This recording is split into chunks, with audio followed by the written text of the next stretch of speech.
نظرة تؤلم قلبي في المنام كلام بعد كلام.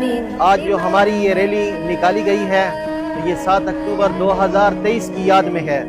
فلسطین کے مجاہدین نے بہت بڑی کامیابی حاصل کی تھی اور اسرائیل کو بہت زیادہ نقصان پہنچایا تھا. ان کے جو جرنیل ہیں ان کو قید بھی کیا تھا اور اس کے علاوہ ان کا بہت زیادہ نقصان کیا تھا.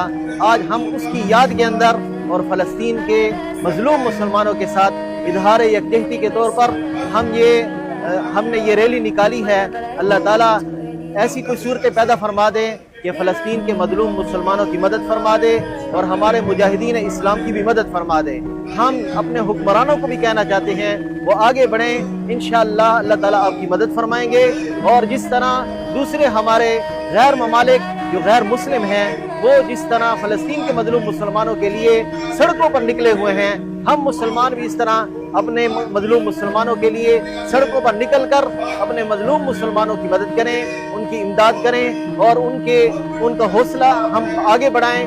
اور فلسطین کے مظلوم مسلمانوں تک جو خوراک نہیں پہنچ رہی اور ان تک جو سامان وغیرہ اور میڈیسن وغیرہ بھی نہیں پہنچ رہے تو ہم تمام حکمرانوں سے یہ گزارش کرنا چاہتے ہیں کہ ان تک خوراک بھی پہنچانے کی کوشش کریں اور میڈیکل کے حوالے سے جتنے بھی ڈاکٹر حضرات ہیں وہ بھی وہاں پر جا کر ان کی مدد کریں اور دوائیاں بھی اپنے پہنچائیں اور دوائیاں پہنچا کر ان کی مدد کریں.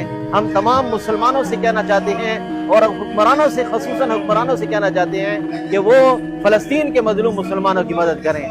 ظلم ہے چاہے کرۂ ارض کے جس خطے کے اوپر جس کونے کے اندر بھی ہو, لیکن فلسطین کے اندر غزہ کے اندر ہونے والا جو ظلم ہے اس کی نوعیت اور ہے.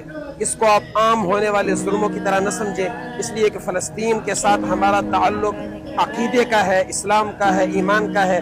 فلسطین انبیاء کرام علیہ الصلوات و تسلیمات کی سرزمین ہے جہاں پر ایک دو نہیں سینکڑوں نہیں ہزاروں کی تعداد میں انبیاء کرام علیہ الصلوات و تسلیمات تشریف لائے.